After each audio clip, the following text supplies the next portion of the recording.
the game.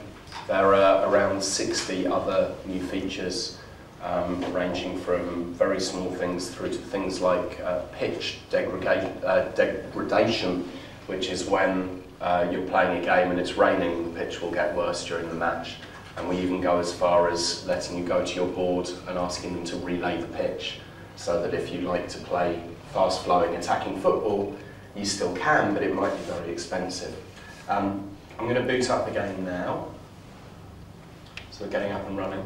A couple of other bits of information from the video as well that were correct at the time, but aren't correct now.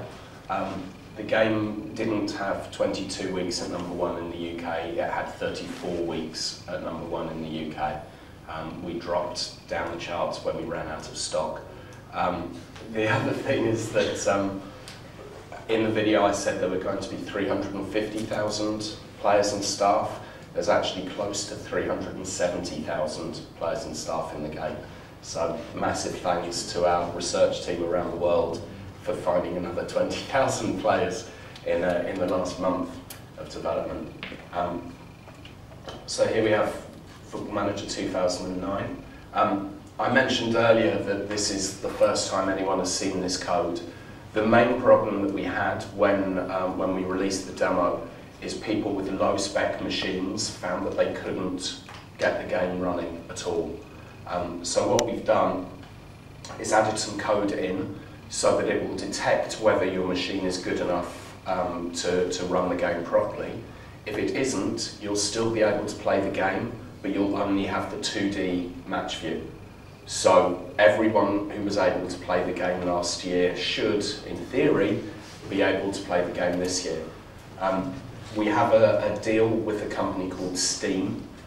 It's Valve Software, who are well known for their Half-Life games and Portal.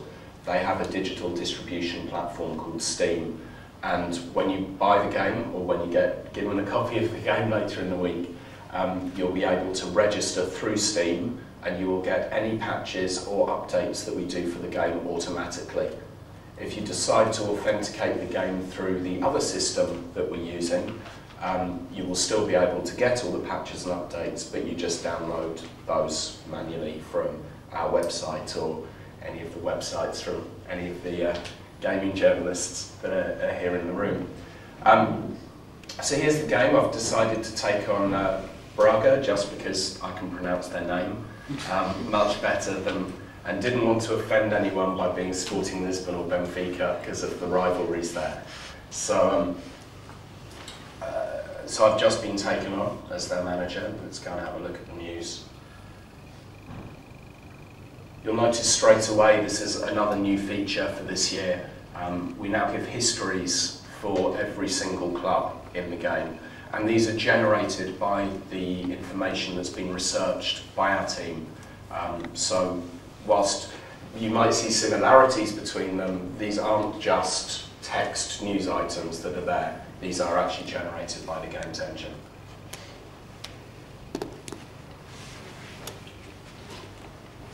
So he hasn't given me a lot of money to spend, but let's stick with that. And Everton have just accepted a friendly, which gives me a match quite early on, which is good.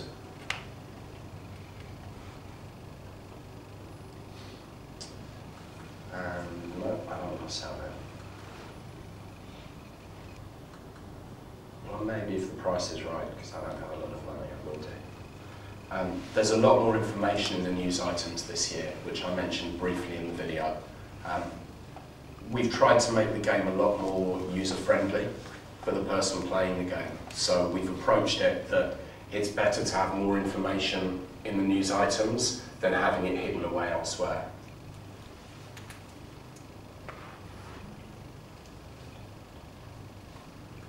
And already there are transfer rumours.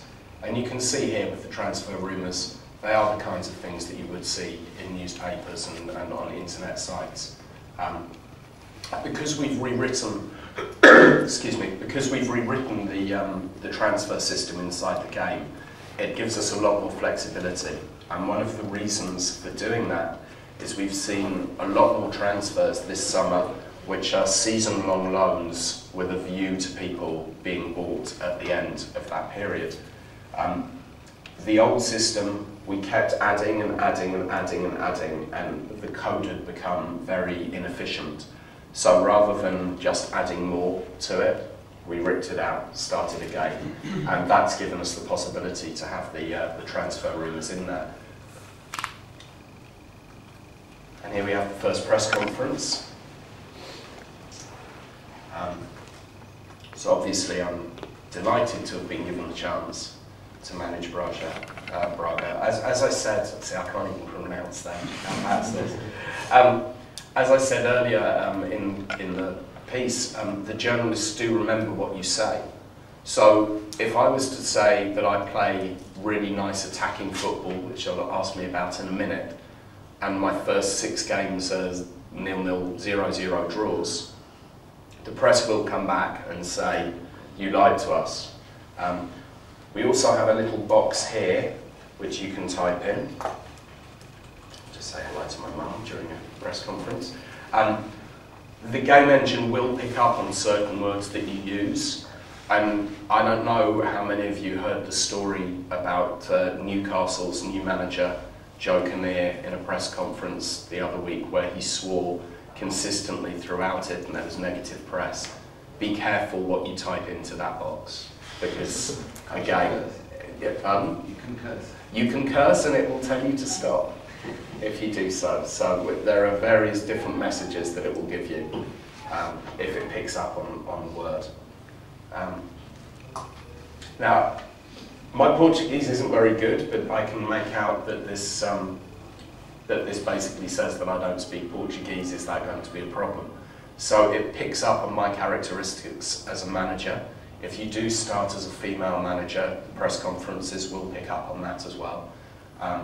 So it makes for quite interesting variation in the different news stories.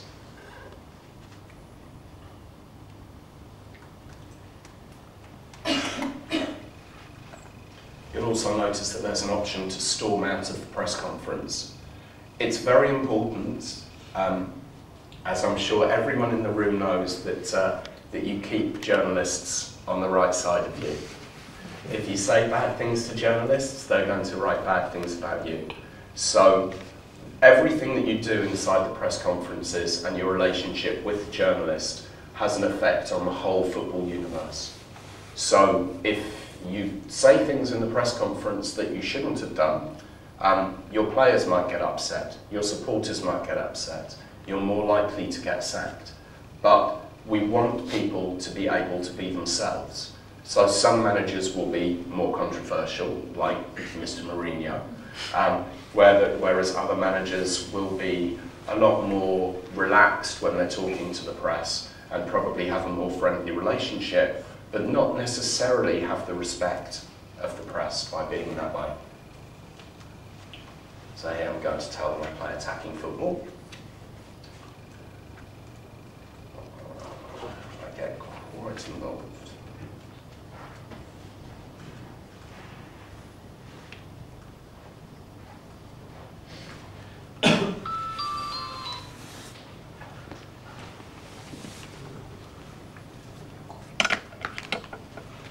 This is the first time I've played with Portuguese, so I apologise if I'm answering you quite slowly. Again, if the journalist isn't happy with your response, they can come back to you